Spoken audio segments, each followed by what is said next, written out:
한자 이야기, 낱말 이야기 1084번째 시간입니다. 이번 시간은 우리가 좋아하는 복에 대해서 한번 생각해 보겠습니다. 오복이란 게 있죠. 오복. 예. 오복은 이제 예로부터 수, 부, 강령, 유호덕, 고종명 이것이 5개의 복이다. 이렇게 얘기가 되었어요. 그런데 또 어떤 경우에는 이 2개는 이제 빠지고 다른 것으로 다른 복을 이렇게 또 좋아했다. 그런 얘기가 뒤에 나오겠습니다. 그리고 또 수복 강령이란 말도 우리가 가끔 씁니다. 그렇죠? 그리고 사람의 이는 오복 중에 하나다. 이런 얘기 하는데, 여기에 들어가는 500에는 들어가지 않았어요. 네, 전통적으로 우리가 얘기하던 500에는 들어가지 않는데, 왜 이런 얘기가 나오느냐. 이런 걸 한번 살펴보겠습니다. 국어사전을 보니 오복, 복은 이제 복복자입니다. 그렇죠? 5개의 복이다. 유교에서 말하는 5가지의 복인데, 앞에서 말씀드린 대로 수다. 네, 한자는 수, 부, 강령, 유호덕, 고종명을 5개를 아울러 이루는 말이 이제 오복이다. 네.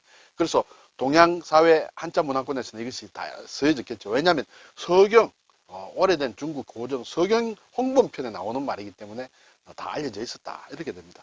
그런데 앞에서 이 유호덕과 고종명은 이게 나중에 좀 다른 것으로 바뀌게 됩니다.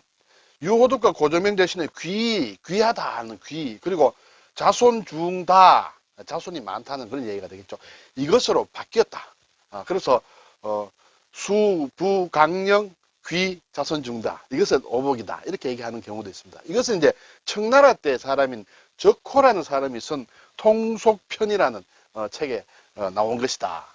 왜 이렇게 바뀌었을까요? 유호덕 뒤에 보면 이렇게 조금 나오겠지만은 상당히 고차원적인 그런 어떤 복을 얘기하는데, 그것보다는 일반인들에게는 자손이 많고 내 몸이 귀하면 좋다. 그런 것으로 인식이 돼서 아마 좀 바뀌어서도 얘기가 되고 있다. 그렇지만 기본적으로는 이 5가지를 일반적으로 얘기한다. 또 경우에 따라서는 2개를 대체할 수도 있다. 이렇게 되겠습니다. 자, 복복자를 보면 이렇게 돼 있죠. 보일시, 그리고 이것도 가득할 복이에요. 이것은 이제 술통에 술이 가득 들었다.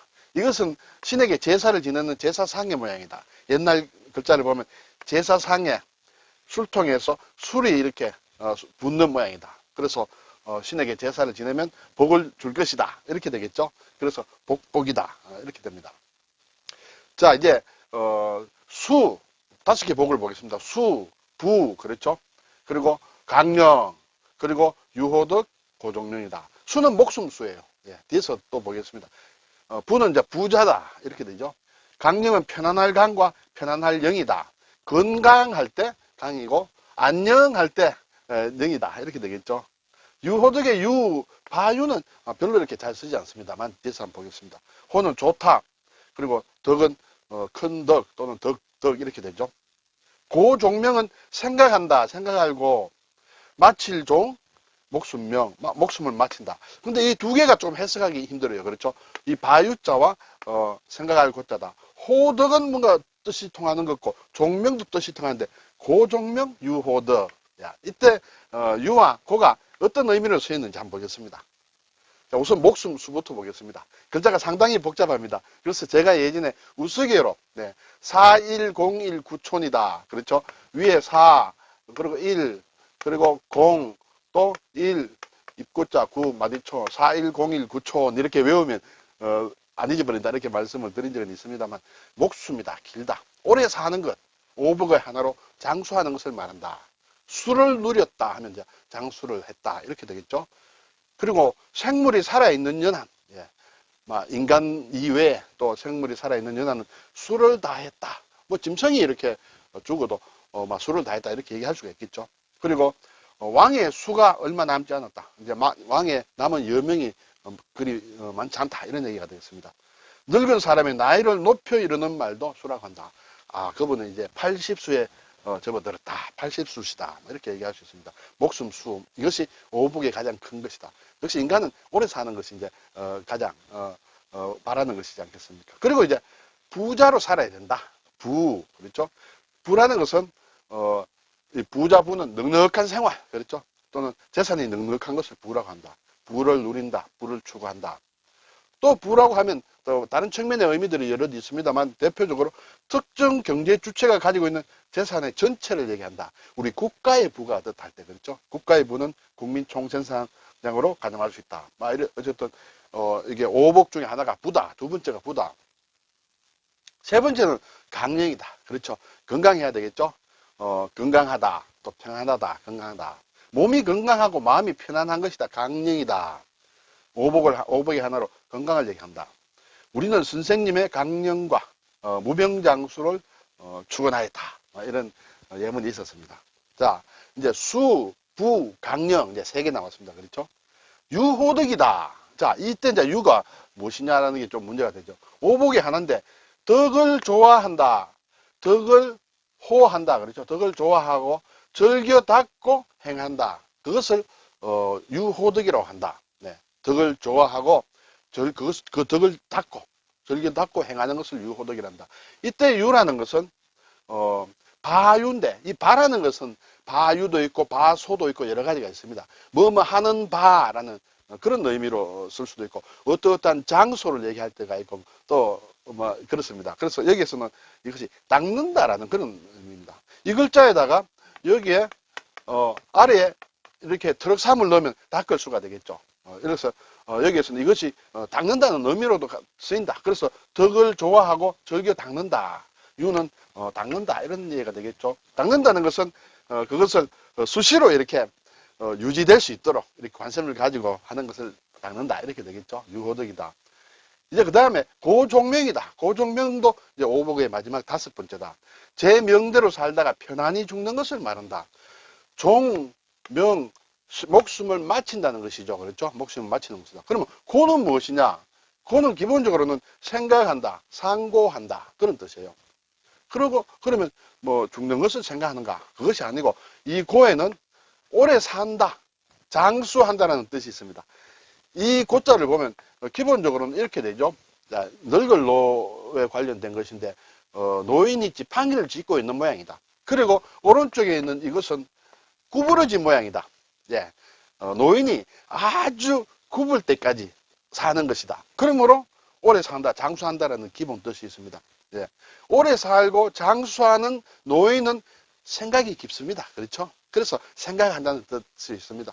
그리고 오래 살다 보면 결국은 사람은 이제 죽게 되죠. 그래서 죽은 아버지도 고라고 합니다. 그렇죠? 우리가 뭐 지방 같은 거 쓸 때 현고 막 이렇게 되겠죠. 돌아가신 아버지를 이제 드러낸다는 그런 의미로 현고 이렇게 씁니다. 그래서 고종명의 고는 생각한다는 뜻이 아니라 오래 살고 제 명대로 그러니까 오래 천명을 대로 살다가 편안히 죽는 것, 종명, 편안히 죽는 것, 그것을 고종명이라 한다. 요즘 얘기하면 9988234 그렇게 되겠습니다.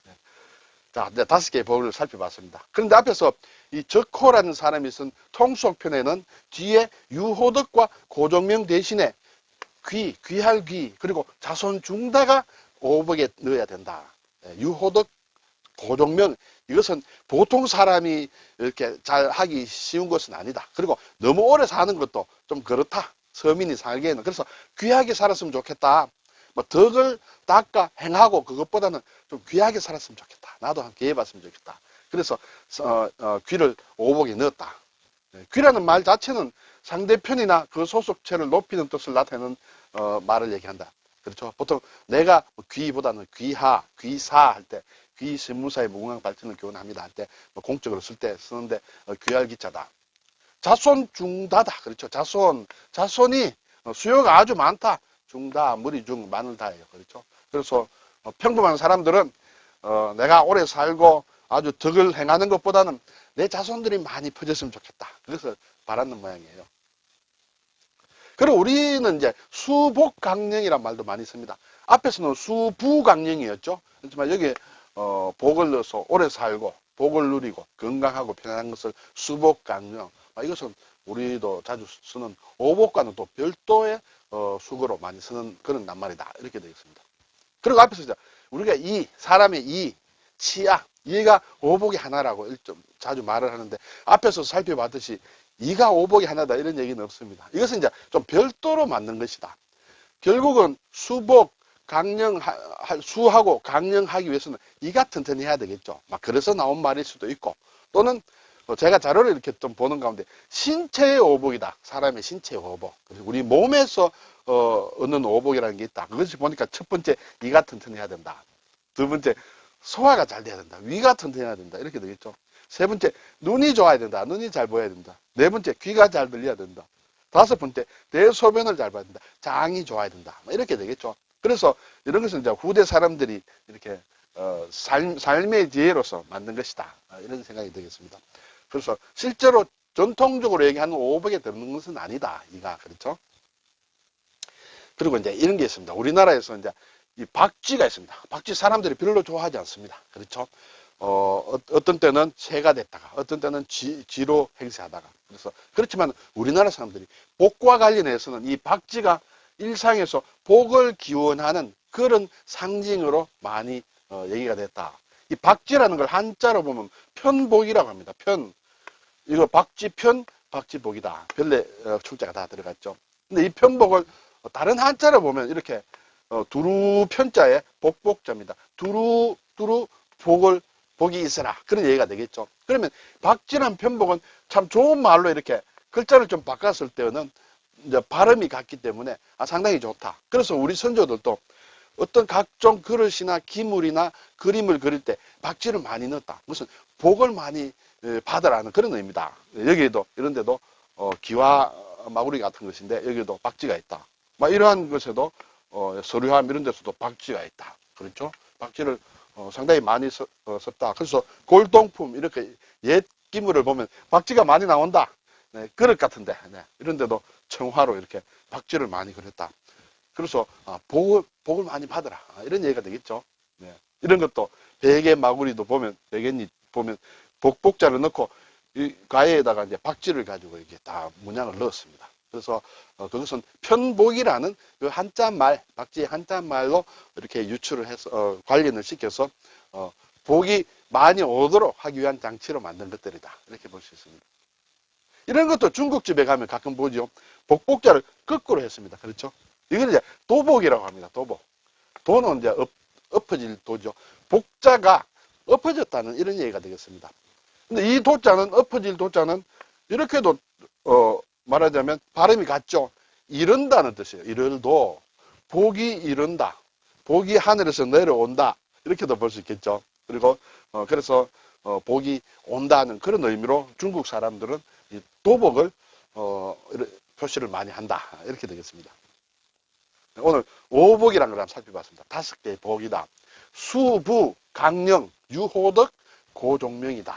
네. 그렇지만 여기 유호덕과 고종명 대신에 귀 그리고 자손, 중다를 넣어서 보는 것도 있다라는 것을 한번 살펴봤습니다. 감사합니다.